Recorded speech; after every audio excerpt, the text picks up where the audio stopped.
Hello everyone, welcome back to the channel. Now in this video we are going to implement priority queue using Heap. So if you remember from our previous videos, we already implemented priority queue once, which was using some different data structure where the insertion was in O of n, that is linear time.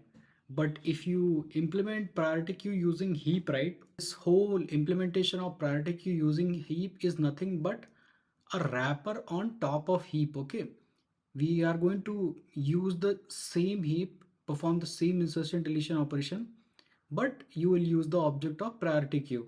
Let's say in priority queue higher number has the higher priority. Considering that concept, we are going to perform the same insertion deletion operation, but internally it is going to make use of heap. Okay, so how you're going to use that, let me show you.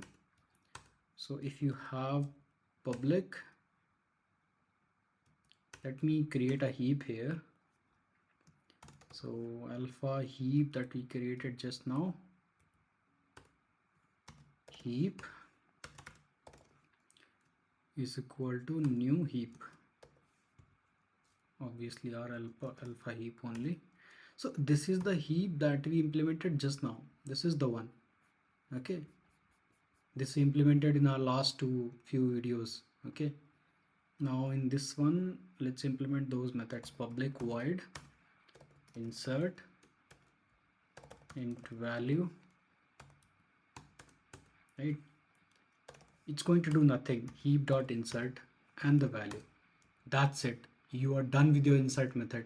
So you have seen, right? Although this insert method will be called on the object of priority queue, but this is just a wrapper on top of heap. Similar way, public int remove. Now this is going to do return heap dot remove. That's it. And your remover method is done as well. Again, it's a wrapper. Public boolean is empty. Even this is also a wrapper on heap. Heap dot is empty. That's it. Now your insertion, removal, and is empty. All three methods are done.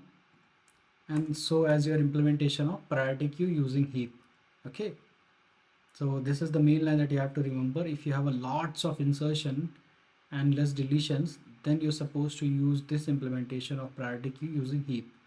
Now let's have a demo of this priority queue using heap pq.